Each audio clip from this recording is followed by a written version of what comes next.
Sir বলেছেন না নামাজে বেদাত। কেন বুঝেছেন?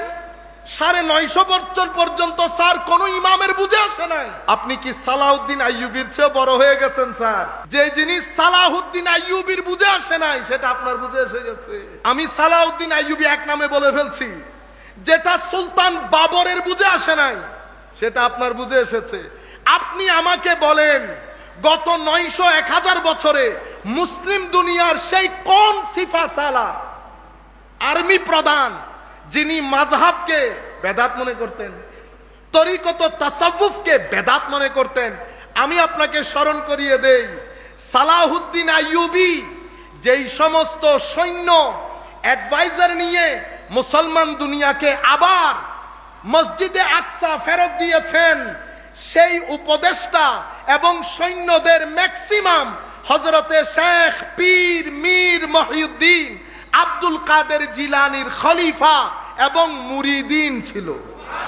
সেই জন্য পৃথিবী মনে করে মসজিদে আকসা ফেরত দেওয়ার ক্ষেত্রে বাহুবলের চেয়ে অন্তরের রুহানি বল বেশি ইউজ হয়েছে। সেই রুহানি বলের পেছনে দাঁড়িয়েছিলেন শেখ মহিউদ্দিন আব্দুল কাদের আল জিলানী রাদিয়াল্লাহু তাআলা আনহু। আপনাদের ব্রেইন ওয়াশ করার জন্য, জাতির মধ্যে বিভাজন করার জন্য উগ্রতাবাদী যেই ধর্ম, যেটা আমার নবীর জমানায় যুলখুয়াইসার আত-তামিমির মাধ্যমে শুরু হয়েছে, যেটার মাধ্যমে পরবর্তীতে খারেজিয়ত অস্তিত্বে এসেছে, যেটার মাধ্যমে কারবালা হয়েছে, যেটার মাধ্যমে অতঃপর সলফিবাদ, এর পরবর্তীতে তাইমিবাদ, এর পরবর্তীতে আমাদের মিডল ইস্ট, নাম আর বলতেছি না, মিডল ইস্ট, এখান থেকে গত 15-20 বছরে পৃথিবী দেখেছে মুসলিম দুনিয়ার উপর কিভাবে বোমাবাজি হয়েছে। কারা করেছে?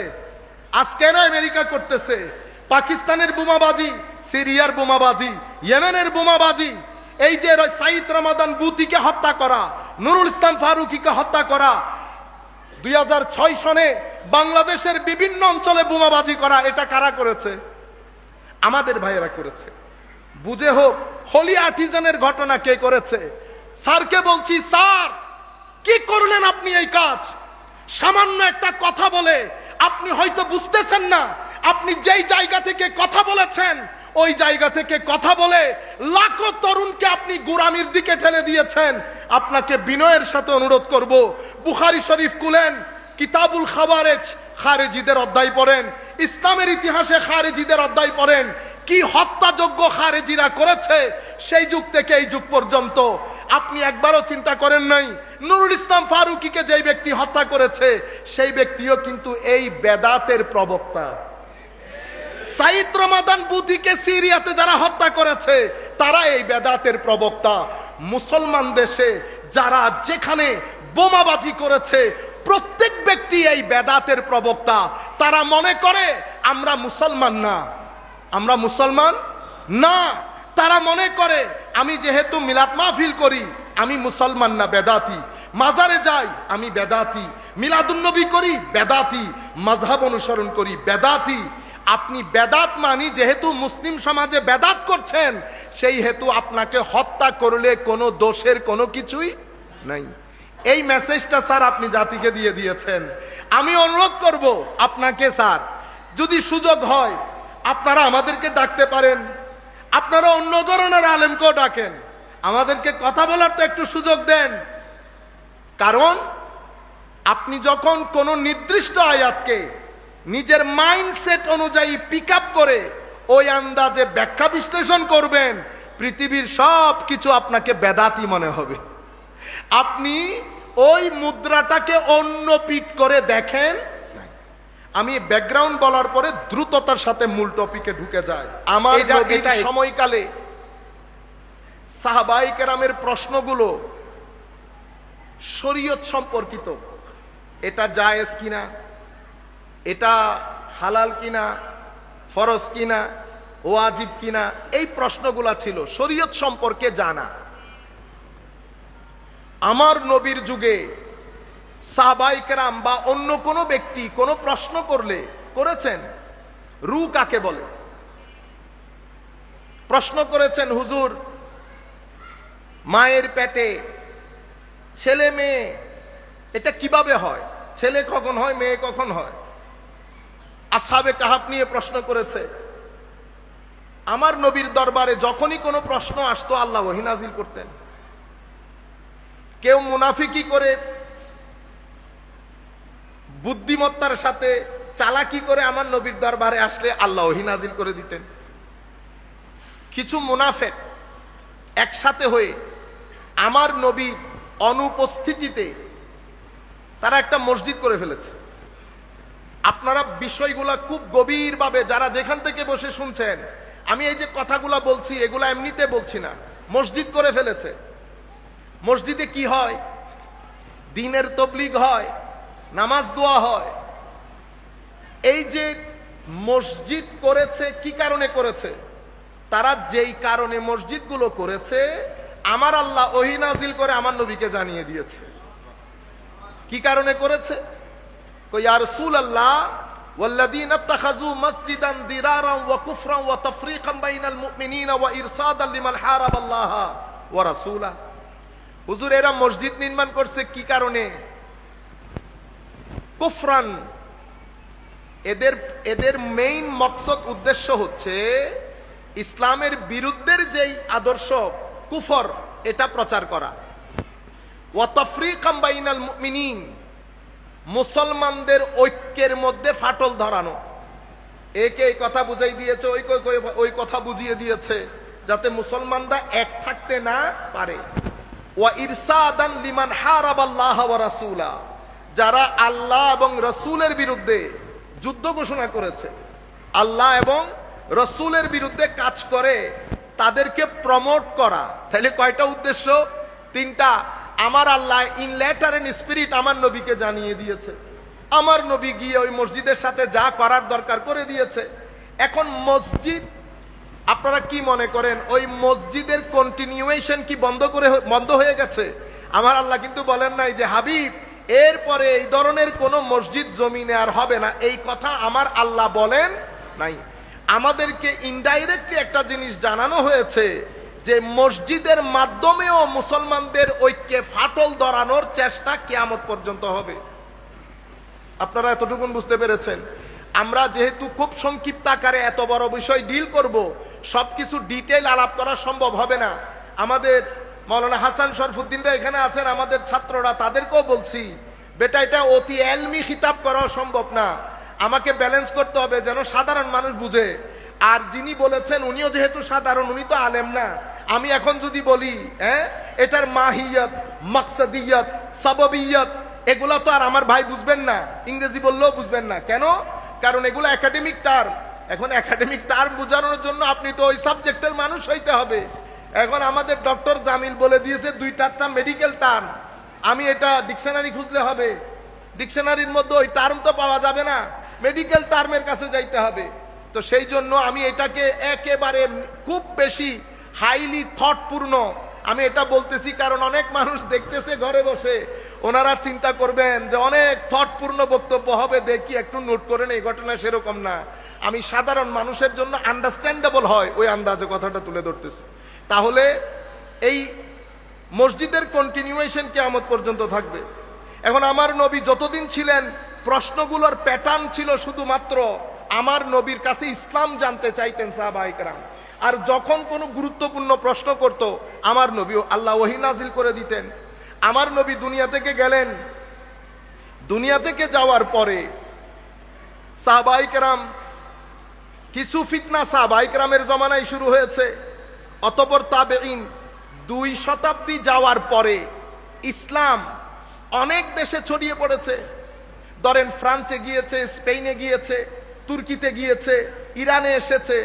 তো ইসলামী ফিলোসফি, ইসলামী দর্শন অনেক সমাজে ঢুকে পড়ার কারণে পৃথিবীর মধ্যে অনেক জ্ঞান বিজ্ঞান দর্শনের সাথে ইসলামের একটা মুখোমুখি হয় নাই। হিন্দু সোসাইটিতে গেছে, বেটা সাউন্ড কোনো ডিস্টার্ব করতে পারবে না। হিন্দু সোসাইটিতে গেছে, গ্রিক সোসাইটিতে গেছে, খ্রিস্টান সোসাইটিতে গেছে। অনেক প্রশ্ন, কিছুক্ষণ পরে আপনারা মজা পাবেন, একটু পরে এটা কোন রকম হজম করে নেন। তো কিছু প্রশ্ন তাদের ভিতরে উদ্রেক হয়েছে। আর সাথে তো মুনাফেকরা আছে, ওই যে মসজিদ বানানো মুনাফেকরাও আছে। তো প্রশ্ন এখন ধরন পরিবর্তন হয়ে গেছে। এখন প্রশ্নের ধরন কি? আচ্ছা, আল্লাহ কেমন? আল্লাহ কোথায় থাকেন?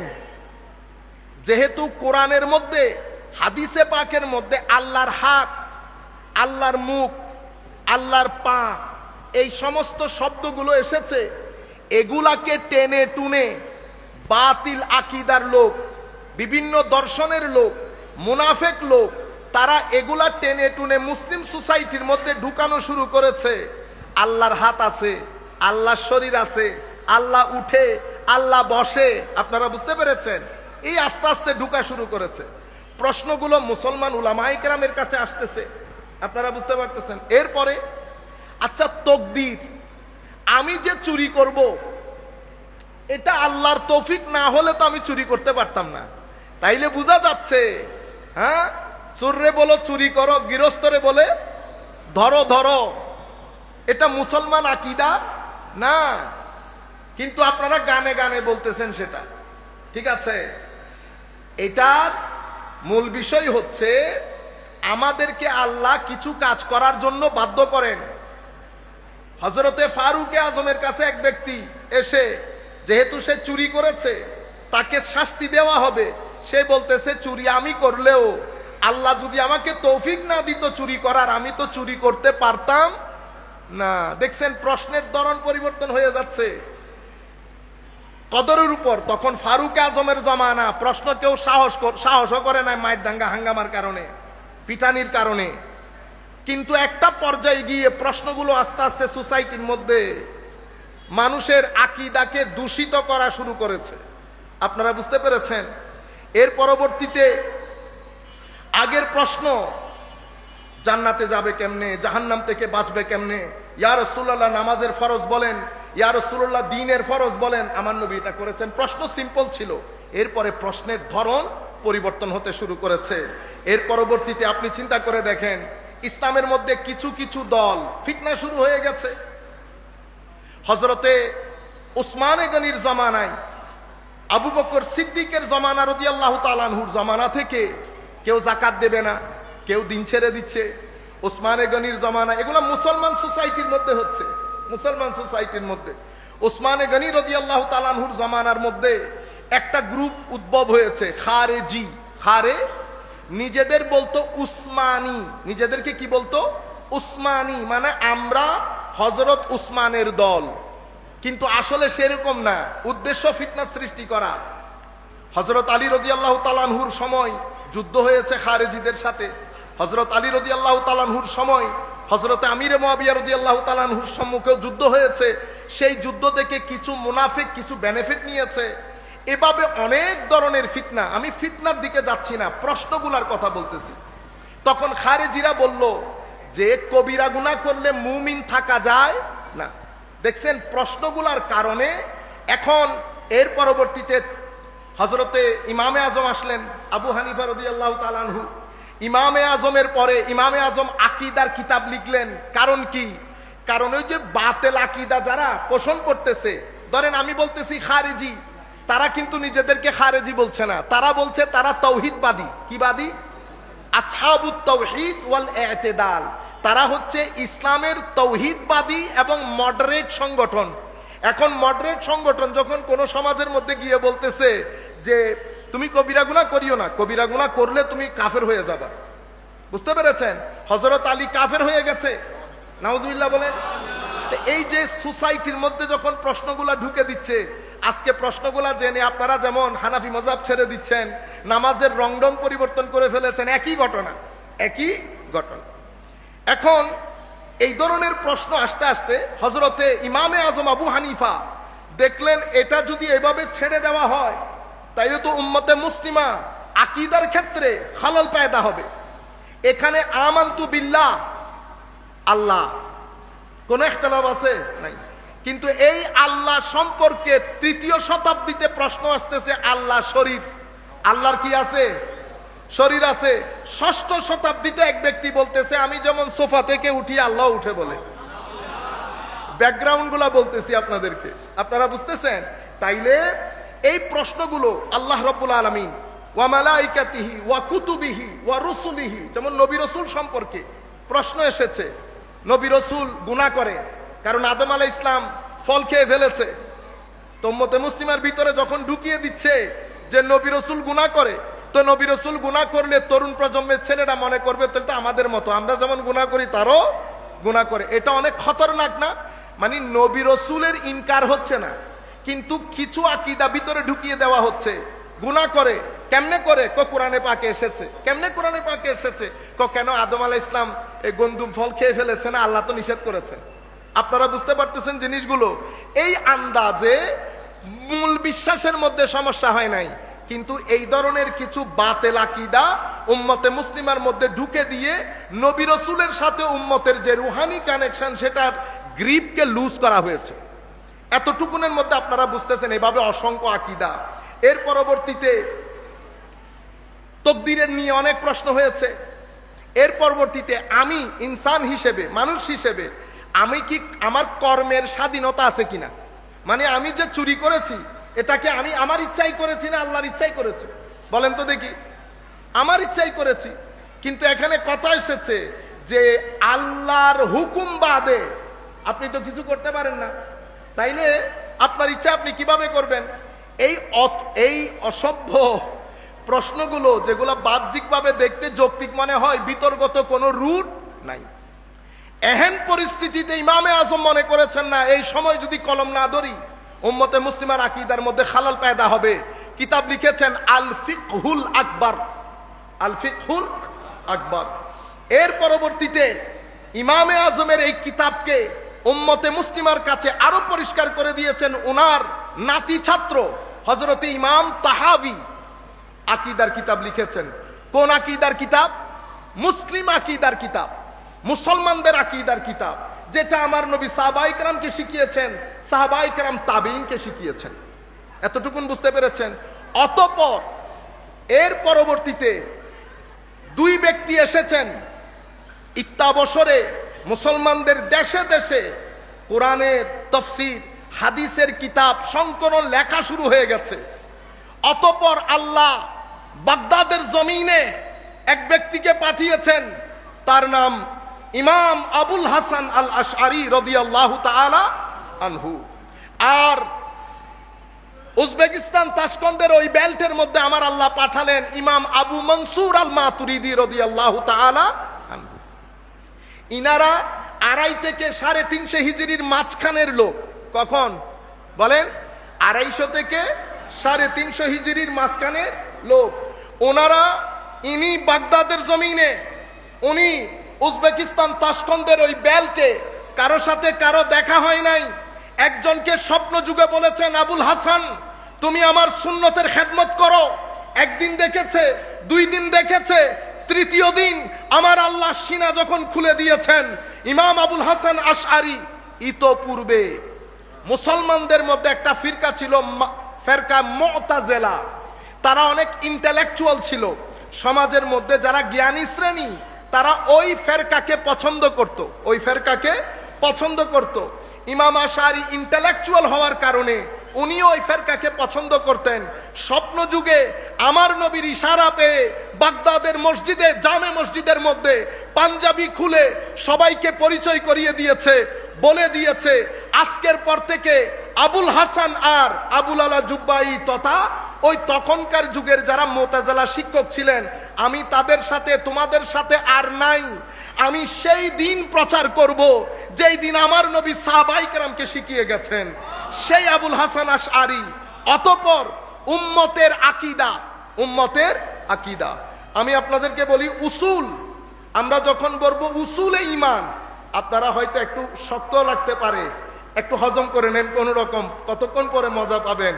উসুলে ঈমান, ঈমানের মৌলিক স্তম্ভ, আমানতু বিল্লাহ আল্লাহ, ওয়া মালাইকাতিহি ফেরেশতা, ওয়া কুতুবিহি কিতাব, ওয়া রুসুলিহি সমস্ত রসুল, ওয়াল ইয়াউমিল আখিরি ইয়াউমে আখিরাত, ওয়াল কদরি তাকদীর খাইরিহি ওয়া শাররিহি মিনাল্লাহি তাআলা ওয়াল বা'সি বা'দাল মাউত। এই হচ্ছে ঈমানের উসুল, মূল। কিন্তু এর পরবর্তীতে হযরতে আবু মনসুর মাতুরিদি ইমাম আশআরী আমি ইমাম আশআরীকে এখন রাখি, যেহেতু আমরা হানাফি মাযহাবের লোক, ইমাম মাতুরিদিকে অনুসরণ করি। ইমাম মাতুরিদি এসে দুইজনই একই কাজ করেছেন। আমাদের মৌলিক আকীদা যেটা সাহাবায়ে কেরামের আকীদা ছিল, আমার নবী যেটা শিখিয়ে গেছেন সেটার সংকলন করলেন। কি করলেন? সংকলন। এটাকে বলে তাদবিন। এরপরে উসুল রচনা করলেন, মূলনীতি। আকীদা সেট কিভাবে করবেন, কোন মূলনীতির ভিত্তিতে করবেন, আপনি যা বলে দেবেন তা তো আকীদা হবে না। মূলনীতি সেট করলেন, অতঃপর তাদবিন করলেন, উসুল নির্ধারণ করলেন, মানহাজ নির্ধারণ করলেন, মানে মেথোডোলজি, কোন পদ্ধতিতে গবেষণা হবে। তাইলে আকীদার জন্য আকীদাকে সংকলন করা, আকীদার মূলনীতি, দলিল আদিল্লা পরিষ্কারভাবে আলোচনা করা এবং দলিল আদিল্লাগুলো কি পদ্ধতিতে পেশ করা হবে, এই সব কিছু সামনে রেখে উম্মতে মুসলিমার আকীদাকে একত্রিতকরণ করে এটার নাম দেওয়া হয়েছে আহলুস সুন্নাতে ওয়াল জামাআ। কেন বলা হয়েছে? কারণ বোঝানো হচ্ছে এই আকীদার ভিত্তি আমার নবীর সুন্নত, আমার নবীর সুন্নত, এবং এটা ওই আকীদা যেটা জামাতে সাহাবী মানে সমস্ত সাহাবায়ে কেরাম যে আকীদা পোষণ করতেন। আপনারা বলেন না জামাত মানে সবাই মিলে জামাতে নামাজ পড়ি, সবাই মিলে নামাজ পড়ি, তাইলে ব্যাকগ্রাউন্ডটা বুঝেছেন, আহলুস সুন্নাতে ওয়াল জামাআ। অর্থাৎ এই আকীদা সুন্নতে রাসূলের উপর ভিত্তি করে জামাতে সাহাবীর যে আকীদা, সেই আকীদাকে 250 থেকে 350 হিজরির মাঝখানে এসে যেই দুই ব্যক্তি তদবিন করেছেন, সংকলন করেছেন, দলিল আদিল্লা পেশ করেছেন, মূলনীতি পেশ করেছেন, পন্থা মানহাজ দিয়েছেন, সেই দুই ব্যক্তিকে আহলে সুন্নাহ ওয়াল জামাতের ইমাম বলা হয়। কি বলা হয়? ইমাম। মনে রাখবেন কোন দুইজন? ইমাম আশআরী, ইমাম মাতুরিদি। তাইলে 250 থেকে 350 হিজরি, এই 300 350 হিজরির পরে পৃথিবীর মধ্যে যত আলেম, যত মুফাসসির, যত মুহাদ্দিস, যত মুফতি, যত ব্যাকরণবিদ, যোদ্ধা, শাসক, সাধারণ শ্রেণী, কুল কায়নাতের মধ্যে সবাই এক বাক্যে এই দুইজনকে ইমাম হিসেবে মেনে নিয়েছে। মুসলিম দুনিয়ার মধ্যে কি হয়েছে? ঐক্য সাধিত হয়েছে। এটা আমার নবীর জিন্দা মুজিজা না হলে তো মুজিজা কোনটা? ইমাম গাজালির মতো ব্যক্তি, এত বুজুর্গ বুজুর্গ ইমাম এসেছেন, সবাই এক বাক্যে মেনে নিয়েছেন এই দুইজন আমাদের আকীদার ইমাম।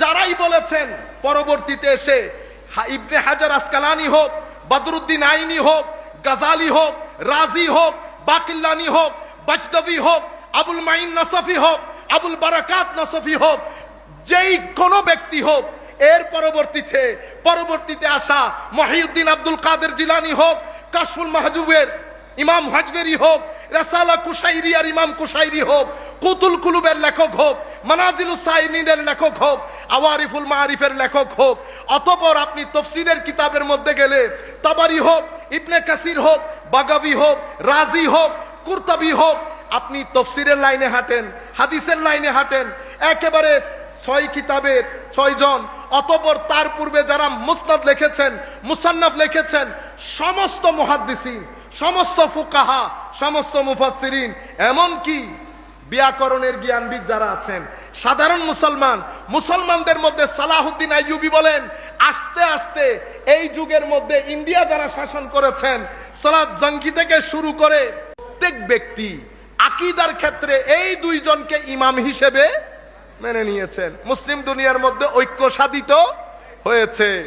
যারা তৌহিদবাদী বলতো নিজেদেরকে, তাদের বিরুদ্ধে সহিহ মুসলিম যারা, তারা পরিচয় দিতেন আমরা আহলুস সুন্নাতে ওয়াল জামাআ।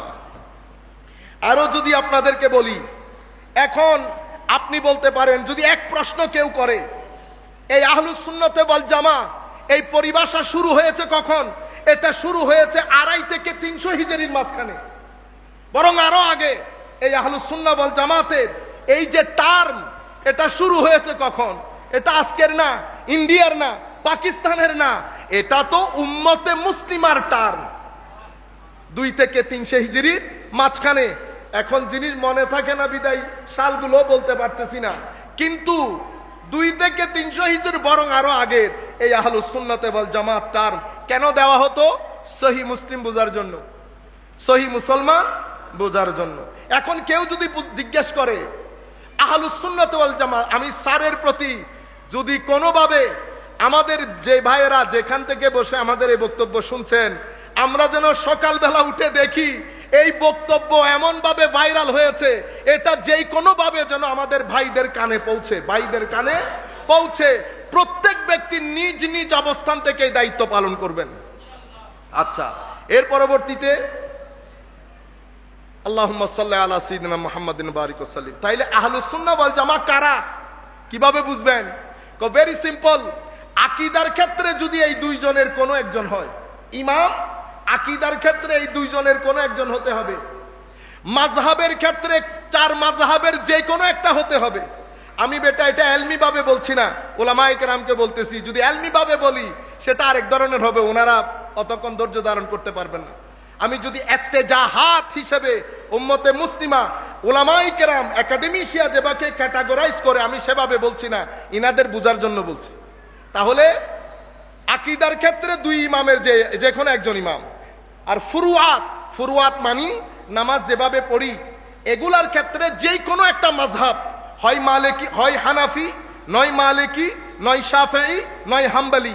2 3 নম্বর, সুলুক এবং তরিকতের ক্ষেত্রে যে কোনো একজন ওলির সাথে নিসবত। ওলি বলতে জুনাইদ বুগদাদি হোক, বায়েজিদ বিস্তামি হোক, ফুদাইল ইবনে ইয়াস হোক, হারেস আল মুহাসিবি হোক, হযরত সাহাল তুস্তারি হোক, পূর্ব যুগের হুজুর গৌসুল আজম তো অনেক পরের, 500 হিজরির পরের।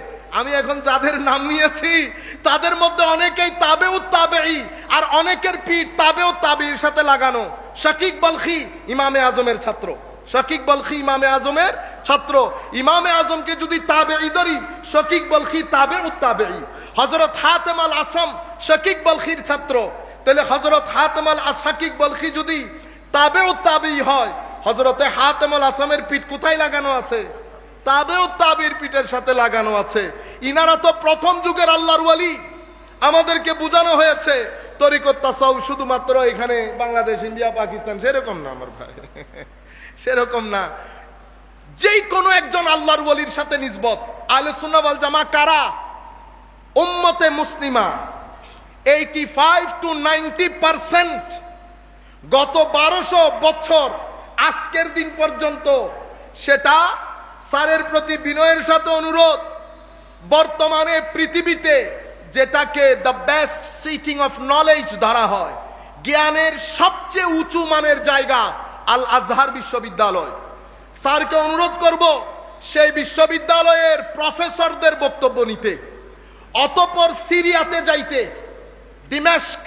দিমাশক ইউনিভার্সিটির মধ্যে আমার শ্রদ্ধাভাজন উস্তাদ কিছুদিন আগে আমাদের মুসলমানদের মধ্যে যারা অতিরিক্ত বেদাত ফতোয়া দেয়, তারা উনাকে দর্স দেওয়ার সময় গুলি করে মেরে ফেলেছে।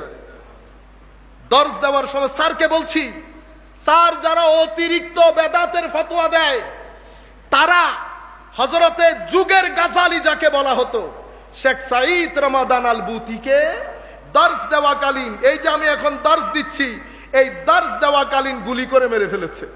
আপনারা যদি ইউটিউবের মধ্যে সাঈদ রমাদান বুতি অ্যাসাসিনেশন এটা যদি লিখে দেন, ইউটিউবের মধ্যে ভিডিও আসবে।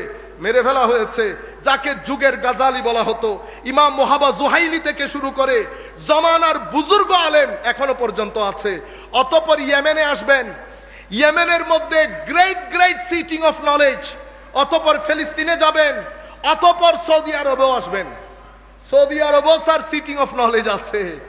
এখন আপনি বলতে পারেন, কেন আপনি কাতারের নাম নিলেন না, কেন আপনি দুবাইয়ের নাম নিলেন না, কেন আপনি সৌদি আরবের নাম নিলেন না?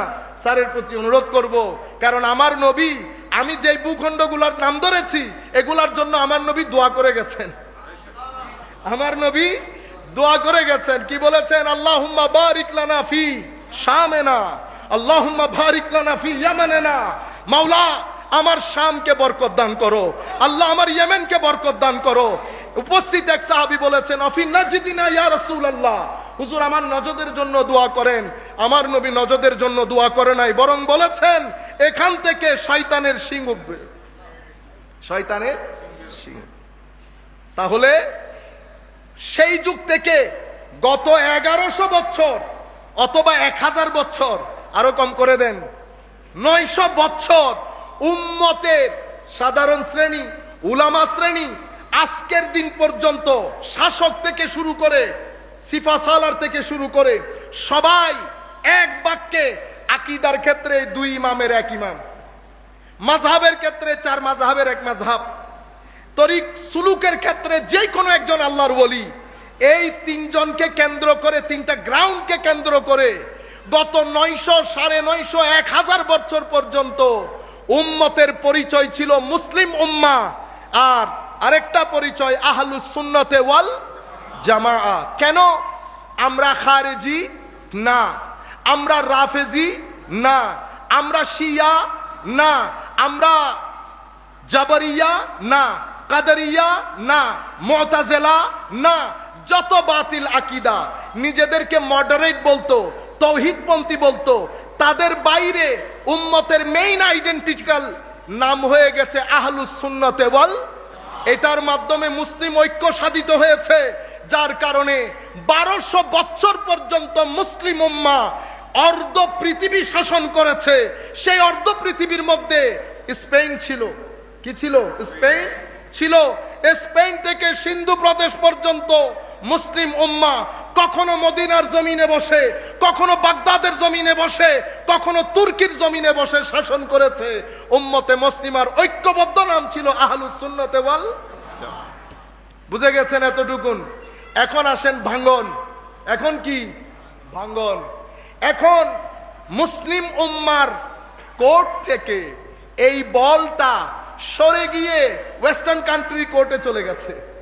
ওয়েস্টার্ন কান্ট্রি মুসলিম উম্মাকে তাদের অগ্রযাত্রা রোধ করার জন্য ওই মেথোডোলজি 3টা, উদ্দেশ্য 3টা, যেটা প্রথম যুগে মসজিদ করে করা হয়েছিল, সেই প্রোগ্রাম কয়টা? কি কি? কুফরান, এই যে কুফর, সেই কুফরকে পৃথিবীর রন্ধ্রে রন্ধ্রে পৌঁছিয়ে দেওয়া। কখনো ওয়েস্টার্নাইজেশন, কিছুদিন পরে আবার একটা জায়গায় যেতে হবে, বেশি নাম নিতে পারতেছি না, কারণ আমি জানি 1 ঘন্টা বসায় রেখে এগুলা জিজ্ঞেস করা হবে। বুঝতে পেরেছেন? তা আপনারা ক্লিপ করার সময় সাবধানে ক্লিপ করবেন, আমি যেন দুঃখে পড়ে না যাই। ওয়েস্টার্নাইজেশন বলি পশ্চিমা, বুঝতে পেরেছেন? সেকুলারাইজেশন, মডার্নাইজেশন, মডার্ন, আপনারা বুঝতে পেরেছেন? এগুলার ভিতরে আসল জিনিস হচ্ছে কুফর। কিন্তু কুফরকে খাওয়ানোর জন্য তো একজনের বার্গার দিছে, কমা ইয়েন খাওয়াইবে দে, তুই আর আগে হইতে, মানে এটা খাওয়া বা এটা একটা জিনিস হইলো বার্গারের ভিতরে কি একটা ঢুকাই দিছ বার্গার নাম, মানে বনের ভিতরে, বানের ভিতরে কি একটা ঢুকাই বার্গার। হ্যাঁ, চিকেন ফ্রাই, জানি চিকেন, এটা আমরা আগে করতাম না, মুরগিরে তেলের মধ্যে বাইজা খাইয়া ফেলতাম, তখন মুরগি ভাজা, এটা হয়ে গেছে এখন চিকেন ফ্রাই। বিরিয়ানি ভাত, এটা একটা জিনিস হইলো, এদিকে মুরগি রান্না করলাম, এদিকে সাদা ভাত, মিক্স করে দিলে সাদা ভাতের কালার চেঞ্জ হয়ে গেছে, সাদা ভাত কি হয়ে গেল? বিরিয়ানি। ঠিক সেইভাবে ওয়েস্টার্ন, মানে ওই জিনিসটাকে, কুফরকে পরিচিত করার জন্য কখনো ওয়েস্টার্নাইজেশন, কখনো সেকুলারাইজেশন, কখনো মডার্নাইজেশন, অনেক নামে প্রচার করা। নাম্বার 1, ওয়া তাফরিকাম বাইনাল মুমিনিন, মুসলিম সমাজের মধ্যে অনৈক্য তৈরি করা। আপনারা বুঝতে পেরেছেন? এবং যারা কুফরকে পৃথিবীর রন্ধ্রে রন্ধ্রে পৌঁছানোর জন্য কাজ করছে, তাদেরকে ডিফেন্ড করা। এই 3টা মূল উদ্দেশ্যকে সামনে রেখে মুসলিম দুনিয়ার উপরে 2 ধরনের আক্রমণ হয়েছে। একটা আক্রমণ ভিতরগত, একটা আক্রমণ বহির্গত, একটা বাইরের, একটা ভিতরের। বাইরে থেকে যারা আক্রমণ করেছে, তারা 2টা শব্দকে সামনে রেখে মুসলিম দুনিয়ার ঠুটি চেপে ধরেছে। এই 2টা শব্দের, একটা শব্দের নাম ডেমোক্রেসি, গণতন্ত্র, আরেকটা শব্দের নাম হিউম্যান রাইটস, মানবাধিকার শুনতে খুব দারুণ না? গণতন্ত্র শুনতে খুব দারুণ না?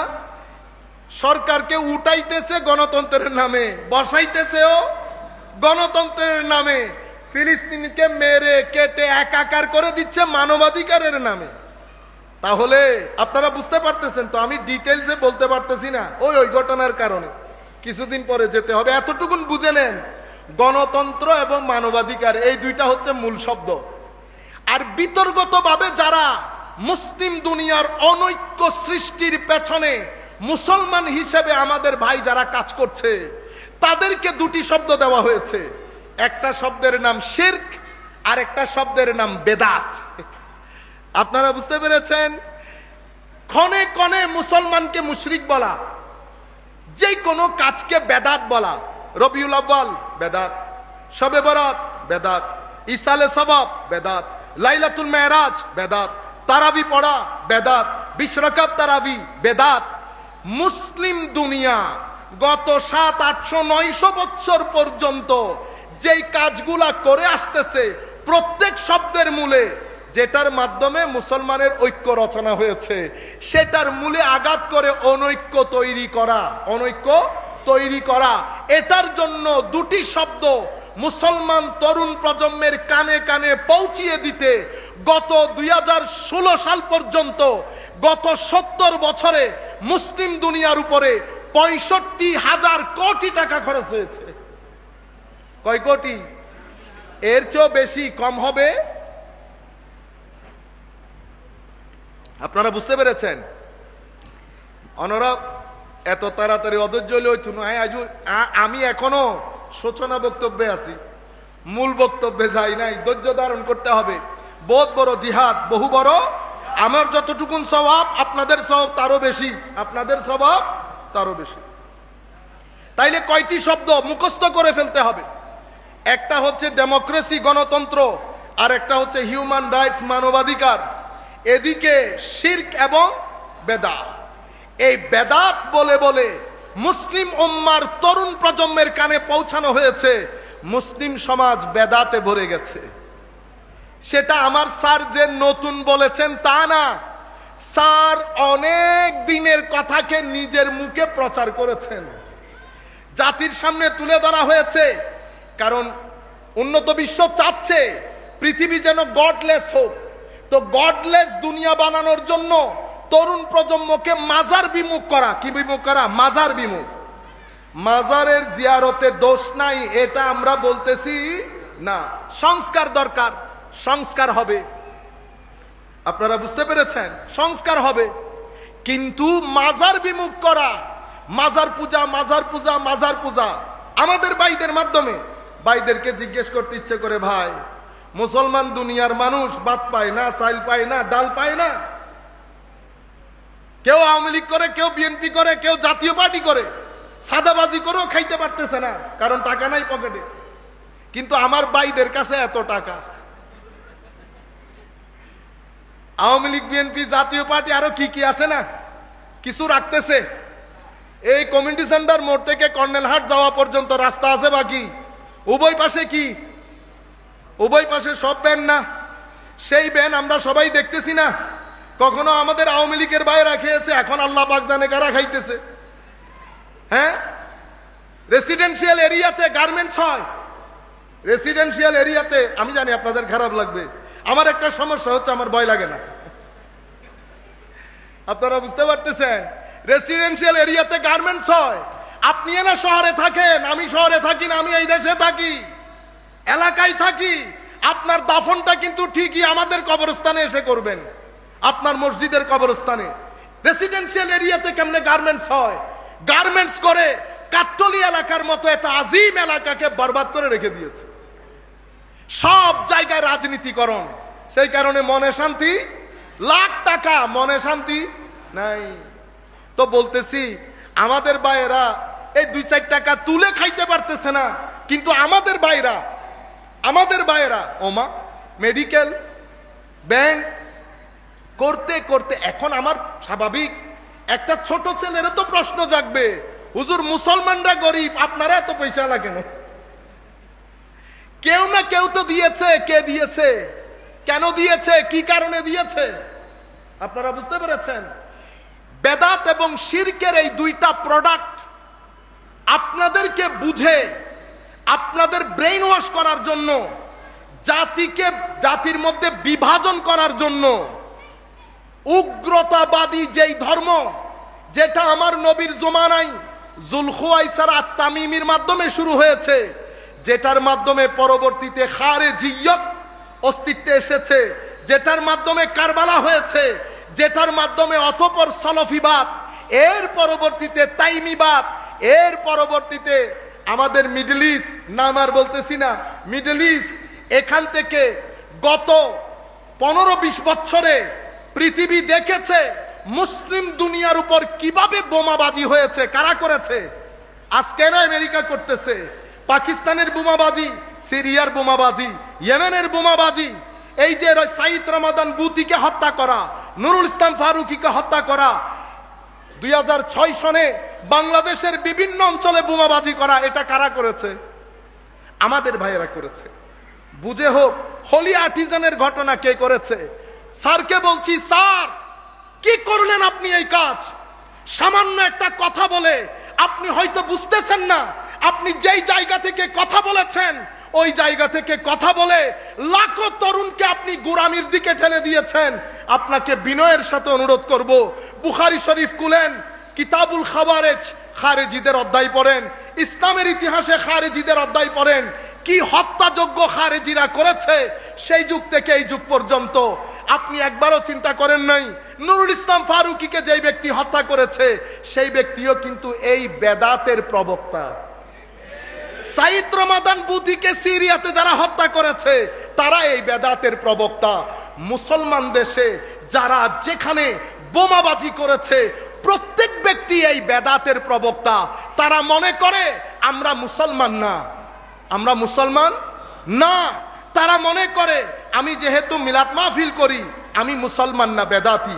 মাজারে যাই আমি বেদাতি, মিলাদুন্নবী করি বেদাতি, মাযহাব অনুসরণ করি বেদাতি। আপনি বেদাত মানি যেহেতু মুসলিম সমাজে বেদাত করছেন, সেই হেতু আপনাকে হত্যা করলে কোনো দোষের কোনো কিছুই নাই। এই মেসেজটা স্যার আপনি জাতিকে দিয়ে দিয়েছেন। আমি অনুরোধ করব আপনাকে, স্যার যদি সুযোগ হয় আপনারা আমাদেরকে ডাকতে পারেন, আপনারা অন্য ধরনের আলেমকেও ডাকেন, আমাদেরকে কথা বলার তো একটু সুযোগ দেন। কারণ আপনি যখন কোনো নির্দিষ্ট আয়াতকে নিজের মাইন্ডসেট অনুযায়ী পিক আপ করে ওই আন্দাজে ব্যাখ্যা বিশ্লেষণ করবেন, পৃথিবীর সব কিছু আপনাকে বেদাতি মনে হবে। আপনি ওই মুদ্রাটাকে অন্য পিট করে দেখেন। আমি ব্যাকগ্রাউন্ড বলার পরে দ্রুততার সাথে মূল টপিকে ঢুকে যায়, এটা এখানেই রাখি, যেহেতু আপনারা বুঝতে পেরেছেন যে পৃথিবীতে এই পর্যন্ত আমার নবীর সময়কাল থেকে আজকের দিন পর্যন্ত মুসলিম দুনিয়ার মধ্যে কিছু ছেলেপুলে আছে যারা মাইন্ডসেটের দিক থেকে অতীব উগ্র। তারা মনে করে আমরা যে হানাফি মযহাব অনুযায়ী নামাজ পড়ি শুদ্ধ না। স্যার বলেছেন না নামাজে বেদাত। কেন বুঝেছেন? 950 বছর পর্যন্ত স্যার কোন ইমামের বুঝে আসে নাই। আপনি কি সালাউদ্দিন আইয়ুবীর চেয়ে বড় হয়ে গেছেন স্যার? যে জিনিস সালাহুদ্দিন আইয়ুবীর বুঝে আসে নাই সেটা আপনার বুঝে এসে গেছে। আমি সালাউদ্দিন আইয়ুবী এক নামে বলে ফেলছি, যেটা সুলতান বাবরের বুঝে আসে নাই সেটা আপনার বুঝে এসেছে। আপনি আমাকে বলেন গত 900-1000 বছরে মুসলিম দুনিয়ার সেই কোন সিফা সালার আর্মি প্রধান যিনি মাযহাবকে বেদাত মনে করতেন, তরিকত তাসাউফকে বেদাত মনে করতেন? আমি আপনাকে স্মরণ করিয়ে দেই, সালাহুদ্দিন আইয়ুবী যেই সমস্ত সৈন্য অ্যাডভাইজার নিয়ে মুসলমান দুনিয়াকে আবার মসজিদে আকসা ফেরত দিয়েছেন, সেই উপদেষ্টা এবং সৈন্যদের ম্যাক্সিমাম হযরতে শেখ পীর মীর মহিউদ্দিন আব্দুল কাদের জিলানীর খলিফা এবং মুরিদিন ছিল। সেই জন্য পৃথিবী মনে করে মসজিদে আকসা ফেরত দেওয়ার ক্ষেত্রে বাহুবলের চেয়ে অন্তরের রুহানি বল বেশি ইউজ হয়েছে। সেই রুহানি বলের পেছনে দাঁড়িয়েছিলেন শেখ মহিউদ্দিন আব্দুল কাদের আল জিলানী রাদিয়াল্লাহু তাআলা আনহু। অতঃপর আমি আর এই বক্তব্য এখান পর্যন্ত না গিয়ে সরাসরি মূল কনসেপ্টে চলে আসি। সম্মানিত উপস্থিতি, এই শব্দটা বেদাত হয়েছে বেদাত হয়েছে বলি না, আমি খুব সংক্ষিপ্ত আকারে দ্রুততার সাথে চলে যাই। প্রথমে বেদাত বলে কাকে? বেদাতের একটা শাব্দিক অর্থ আছে না? তো শাব্দিক দিক থেকে বেদাত হচ্ছে নতুন একটা জিনিস। আপনাদের বুঝার জন্য আমি একাডেমিক যারা শুনতেছেন তাদেরকে বলছি, এখানে অনেক কথা আমি সাধারণ মানুষ বুঝার জন্য বলছি।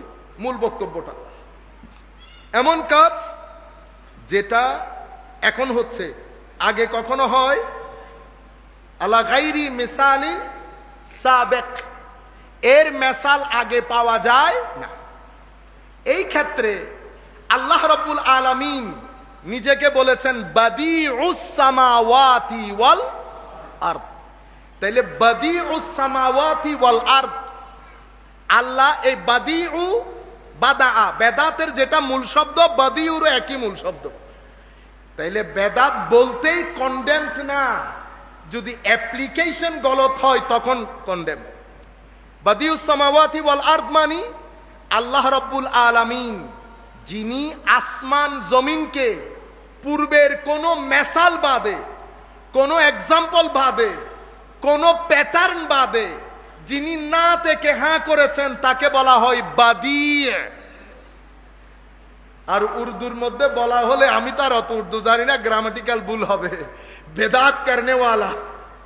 বিধাত করনেওয়ালা বেদাত করেছেন মানি সৃষ্টি করেছেন কিসে? আসমান এবং জমিনকে কোন পূর্বের কোন মেসাল বাদে। এটার উপর ভিত্তি করে কোরআনে পাকের আরো একটা আয়াতে বলা হচ্ছে কুল মা কুনতু বিদআম মিনার রুসুল। বিদআম, আপনারা শব্দের মধ্যে মিল খুঁজে পাচ্ছেন না? বিদআম, আমি নতুন কোন রসুল না। তাইলে বেদাতের মূল শব্দের মধ্যে একটা নতুনত্ব আছে, যাহা আগে হয় নাই। এখন বেদাতের পারিভাষিক অর্থ কি? পারিভাষিক অর্থ হচ্ছে ইমাম ইবনু রজব হাম্বলি ওনার কিতাব জামিউল উলুম ওয়াল হিকাম, এই কিতাবের মধ্যে বলছেন আল মুরাদু বিল বিদআ, বেদাতের উদ্দেশ্য হচ্ছে এমন কাজ যেটার উপরে শরীয়তের মধ্যে কোনো দলিল নাই। শরীয়তের মধ্যে কোনো দলিল নাই। সেই দলিল ডাইরেক্টলিও হতে পারে, সেই দলিল ইনডাইরেক্টলিও হতে পারে, প্রত্যক্ষভাবে হতে পারে, পরোক্ষভাবে হতে পারে। যদি শরীয়তের মধ্যে প্রত্যক্ষ পরোক্ষ কোনো দলিল না থাকে, এই কাজ যদি হয় তখন এটাকে কি বলে? বেদাত বলে। আর যদি ওয়া আম্মা মা কানা লাহু আসলুম মিনাশ শারঈ ইয়াদুল্লু আলাইহি ফালাইসা বিবিদআতিন শারআন, যদি শরীয়তের মধ্যে কোরআন হাদিসের মধ্যে এটার প্রত্যক্ষ পরোক্ষ দলিল থাকে তো এইটা শারঈ বেদাত, যেই বেদাতকে আমার নবী পথভ্রষ্টতা বলেছেন, এই বেদাত হবে না। তাইলে সব বেদাত কি না? পরিত্যাজ্য না। আগে দেখতে হবে এটার কোনো ডাইরেক্ট ইনডাইরেক্ট দলিল শরীয়তের মধ্যে আছে কিনা, অথবা এই দলিল শরীয়তের সাথে সাংঘর্ষিক হয়েছে কিনা। তাইলে আপনারা মোটামুটি এই শাব্দিক এবং পারিভাষিক। এখন হযরতে ইবনু হাজার আসকালানী রাদিয়াল্লাহু তাআলা আনহু, স্যার এই যে বলে ফেললেন বেদাত বেদাত ছেয়ে গেছে, খুব ভালো হইতো কোন একজন আলেম দেখে যদি জিজ্ঞেস করতেন উম্মতে মুসলিমার বড় বড় আলেমগণ এই ব্যাপারে কি বলে গেছেন, আমাকে একটু শোনান। ইবনু হাজার আসকালানী ফাতহুল বারির মধ্যে উনি উল্লেখ করছেন ওয়া তাহকিক, এই ব্যাপারে যদি মূল কথা বলতে হয়, মোদ্দা কথা, তো বলবো আন্নাহা ইনকানাত মিম্মা তান্দারিজু তাহতা মুস্তাহসানিন ফিশ শারঈ ফাহিয়া হাসানা। যদি আমাদেরকে দেখতে হবে যে এই যে নতুন কাজ, এটার নেচার, প্রকৃতি কি, যদি এটা মুস্তাহসান হয়, ভালো হয়, তাইলে এটাকে তো আপনি কি বলতে পারবেন না, পরিত্যাজ্য বলতে পারবেন না। আর যদি এটা কবি হয়, খারাপ জিনিস, যেটার কোনো আসল দলিল শরীয়তের মধ্যে নাই, পরিত্যাজ্য। কিন্তু সবকিছুকে ডালাও ভাবে পরিত্যাজ্য বলতে পারবেন। মিলাদুন নবী যেহেতু নতুন, পরিত্যাজ্য। ইসালে সোয়াব নতুন, পরিত্যাজ্য, এটা বলতে পারবেন না। আগে দলিলের চুলছাড়া বিশ্লেষণ করতে হবে। দলিল যদি আমাকে বলে পরিত্যাজ্য, পরিত্যাজ্য। দলিল যদি আমাকে বলে না পরিত্যাজ্য হবে না, তাইলে পরিত্যাজ্য হবে না। আচ্ছা, একটু পরে মজা পাবেন। হযরত আয়েশা সিদ্দিকা রাদিয়াল্লাহু তাআলা আনহা, আমাদের ভাইয়েরা, অসংখ্য ভাই এই হাদিসটা পড়ে, কেন আমার নবী হাদিস, আমার স্যারও এই কথা পড়বেন, এটাই পড়বেন স্যার। আপনার সাথে কথা হলে আপনি হয়তো এই দলিলই পড়বেন, মান আহদাসা ফি আমরিনা হাযা মা লাইসা মিনহু ফাহুয়া রাদ। মান আহদাসা, যেই ব্যক্তি শুরু করলো, আবিষ্কার করলো, ফি আমরিনা হাযা, আমার এই দ্বীনের মধ্যে, আমার এই দ্বীনের মধ্যে, মা লাইসা মিনহু। স্যার, আমার নবী যদি বলতেন আমার এই দ্বীনের মধ্যে কোনো ব্যক্তি যদি কোনো কিছু আবিষ্কার করে সেটা মারদুদ, রিজেক্টেড, পরিত্যাজ্য, এটা বলেন নাই। হাদিসের মধ্যে অংশ দুইটা, একটা হচ্ছে আবিষ্কার করেছে, মা লাইসা মিনহু, যেটার কোনো দলিল শরীয়তে নাই। আমার নবী কথা বলেছেন দুইটা, আমার ভাইয়েরা কথা বলে একটা। তাহলে আমার আল্লাহ বলছে, আমার নবী বলছেন যে এই ব্যক্তি শরীয়তের মধ্যে নতুন কোনো কিছু আবিষ্কার করলো যা শরীয়তের মধ্য থেকে নহে, মানে শরীয়তে যেটা ডাইরেক্ট ইনডাইরেক্ট কোনো দলিল নাই, সেটাই মারদুদ, পরিত্যাজ্য হবে। আমার নবী কন্ডিশন দিয়েছেন দুইটা, একটা মানা হাদাসা ফি আমরিনা হাযা, আর একটা মা লাইসা মিনহু। অর্থাৎ আমার নবীর শর্ত দুইটা, একটা হচ্ছে নতুন কাজ হইতে হবে, আর একটা হচ্ছে এটার কোনো দলিল শরীয়তে থাকতে পারবে না। আমরাও বলছি নতুন কাজ, শরীয়তের কোনো দলিল নাই, তখন সেটা পরিত্যাজ্য হবে। আপনারা বুঝতে পেরেছেন? এবং একই রিওয়ায়াতের মধ্যে হযরতে আয়েশা সিদ্দিকার আরেকটা রিওয়ায়াত, মান আহদাসা ফি আমরিনা হাযা মা লাইসা ফিহি ফাহুয়া রাদ। শর্ত দুইটা, আপনারা বুঝতে পেরেছেন তো? নতুন আবিষ্কার এবং শরীয়তের কোনো দলিল নাই। আমার নবী যদি বলতেন নতুন আবিষ্কার হলেই বেদাত, বাস হয়ে যাইতো, আর কোনো ধরনের কথার প্রয়োজন ছিল না।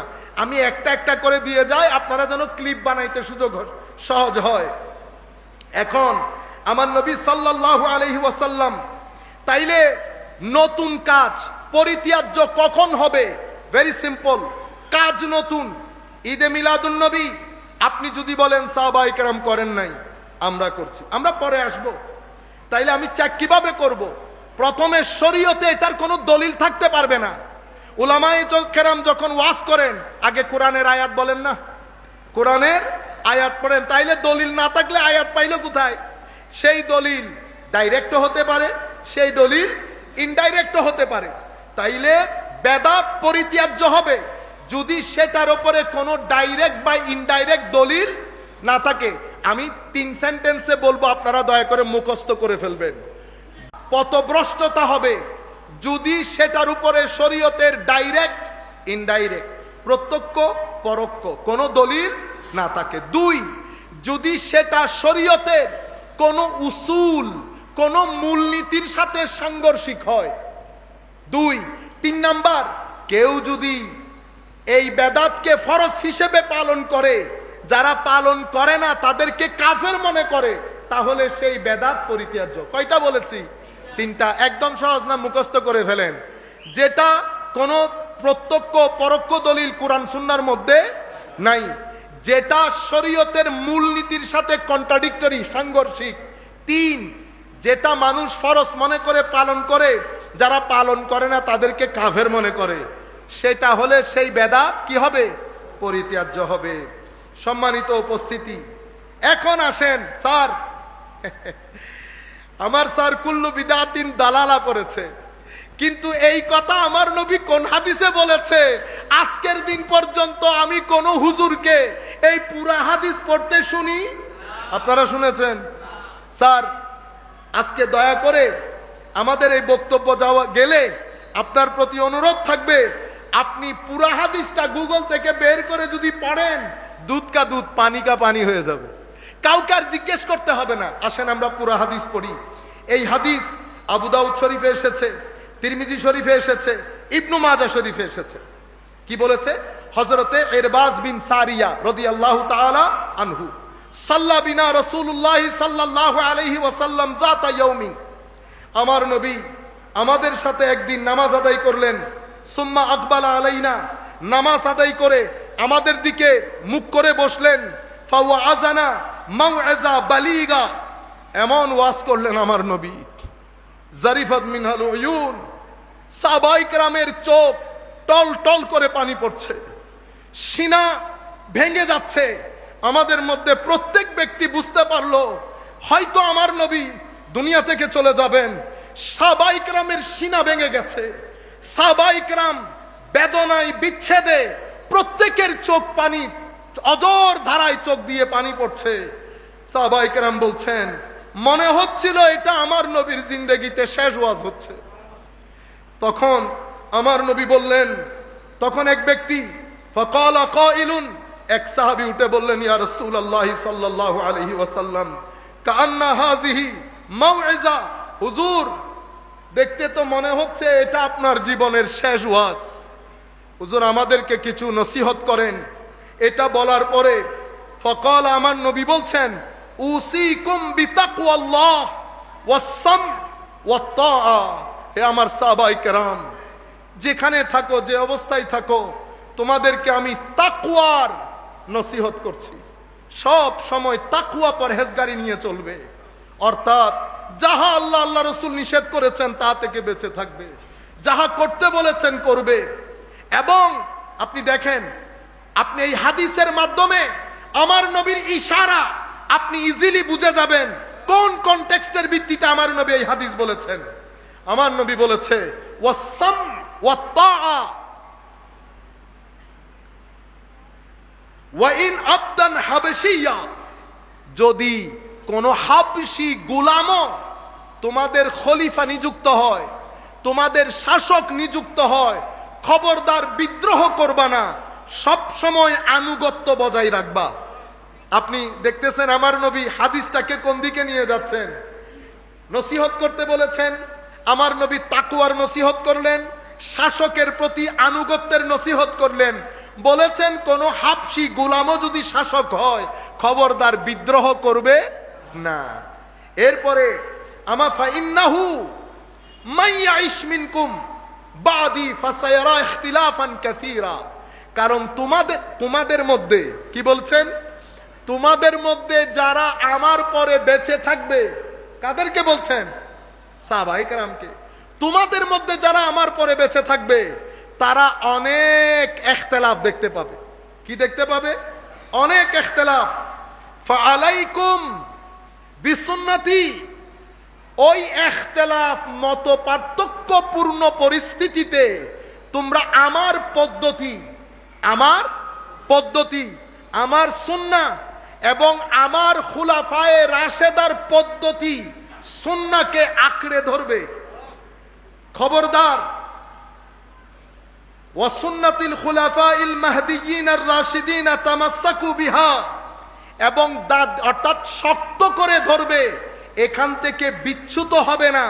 খবরদার, ওয়া ইয়াকুম ওয়া মুহদাসাত আল উমুর, আমি নতুন নতুন সৃষ্ট ঘটনা থেকে বেঁচে থাকতে তোমাদেরকে তাগাদা দিচ্ছি।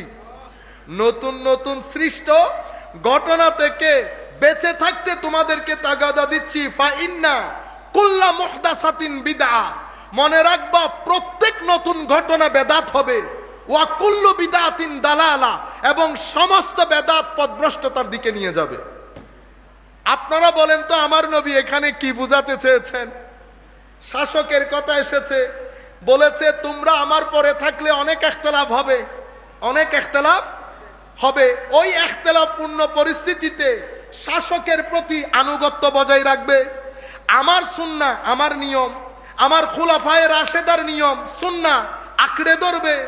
নতুন নতুন পরিস্থিতি দেখলে খুলাফায়ে রাশেদা যে রাস্তা দিয়ে হেঁটেছে সেই রাস্তা দিয়ে হাঁটবে। মনে রাখবে, খুলাফায়ে রাশেদা আমার সুন্নতের বাইরে নতুন যত রাস্তা হবে বেদাত হবে, প্রত্যেক বেদাত পথভ্রষ্টতার দিকে নিয়ে যাবে। এটাকে আমার নবী মিলাদুন নবীর কথা বলছে?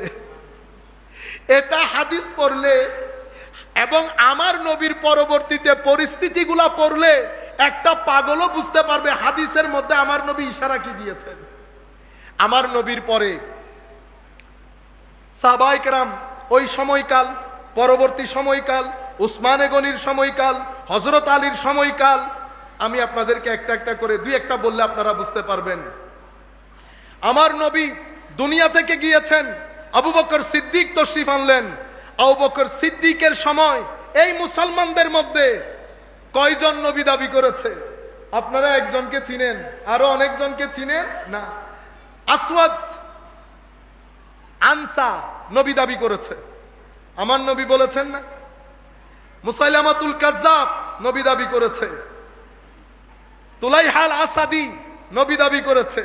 হযরতে আবু বকর সিদ্দিকের সময়কালে বাহরাইনের অঞ্চলে অসংখ্য মুসলমান দিন ছেড়ে মুরতাদ হয়ে গেছে, কেউ যাকাত দিতে অস্বীকার করছে। হযরতে উসমানে গনির সময়কালে হযরতে ফারুকে আজম শাহাদাত বরণ করেছে। কার হাতে? কার হাতে? কাফেরের হাতে। আমি জমিতুল ফালাই বলি নাই, এই বেদাত পন্থীদের হাতে, অতিরিক্ত বেদাত বলার লোকের হাতে। হযরতে আলী কাররামাল্লাহু ওয়াজহাউল করিম শাহাদাত বরণ করেছে। কার হাতে? অতিরিক্ত বেদাত বললে ওয়ালার হাতে। হযরতে উসমানে গনি শাহাদাত বরণ করেছে। কার হাতে? অতিরিক্ত বেদাত বললে ওয়ালার হাতে। ইমামে হাসান শাহাদাত বরণ করেছে। কার হাতে? অতিরিক্ত বেদাত বললে ওয়ালার হাতে। ইমামে হুসাইনেরটা আপনাদের সামনে। অতঃপর অসংখ্য আলে রাসূল জীবন দিয়েছেন এই অতিরিক্ত বিদাত বলনে ওয়ালাদের হাতে। এভাবে আমার নবী সাল্লাল্লাহু আলাইহি ওয়াসাল্লাম, যেটার কারণে হযরতে আবু বকর সিদ্দিক রাদিয়াল্লাহু তাআলা আনহু বলেছেন, যা তোমরা আমার নবীর জামানায় দিতে এমন একটা রশি দিতেও যদি অস্বীকার করো, আমি তোমাদের বিরুদ্ধে যুদ্ধ করব। তোমরা যদি নামাজ, সালাত এবং যাকাতের মধ্যে ফারাক তৈরি করো, তোমাদের বিরুদ্ধে যুদ্ধ করব। এই আন্দাজে ফিতনার বাজার যখন আসমানে, তখন আমার নবীর জামানায় প্রথম বিদাত তৈরি হচ্ছে। আপনারা জানেন প্রথম বেদাত কি? প্রথম বেদাত হচ্ছে শানে রাসূলের রিসালাতে বেয়াদবি করা। মুসলমানদের মধ্যে প্রথম বেদাত করেছে যুলখুয়াইসারা আত-তামিমি। যুলখুয়াইসারা আত-তামিমি যেই ব্যক্তি আমার নবীকে বলেছেন যে আপনি যেই স্বর্ণ বন্টন করেছেন, আপনার বন্টন প্রক্রিয়া এটা ঠিক হয় নাই, এটা ঠিক হয় নাই। স্বজন প্রীতি করেছেন। আমার নবী বলেছেন, বেকুব বলে কি,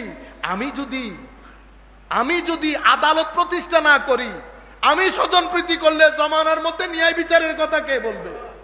সে পিঠ দিয়ে আমার নবীর দরবার থেকে চলে গেছে রাগ করে। ফারুক আজম বলেছে, ইয়া রাসূলুল্লাহ, আমাকে অনুমতি দেন, আমি এই ব্যক্তিকে হত্যা করি। সেই ব্যক্তিকে দেখিয়ে আমার নবী বলেছেন, ফারুক হত্যাযোগ্য না, তুমি এখন হত্যা করলে মুনাফিকরা বলবে মুহাম্মদ সাল্লাল্লাহু আলাইহি ওয়াসাল্লাম নিজের লোকজনকে হত্যা করা শুরু করেছে। সে ব্যক্তি পিঠ দিয়ে চলে যাচ্ছে।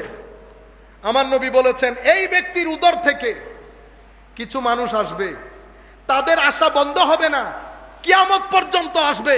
সারের প্রতি বিনয়ের সাথে অনুরোধ, আমার নবীর স্পষ্ট হাদিস, এই ব্যক্তির উদর থেকে কিছু মানুষ আসবে, কিয়ামত পর্যন্ত আসবে, তাদের আখেরি দল দাজ্জালের সাথে গিয়ে মিশবে।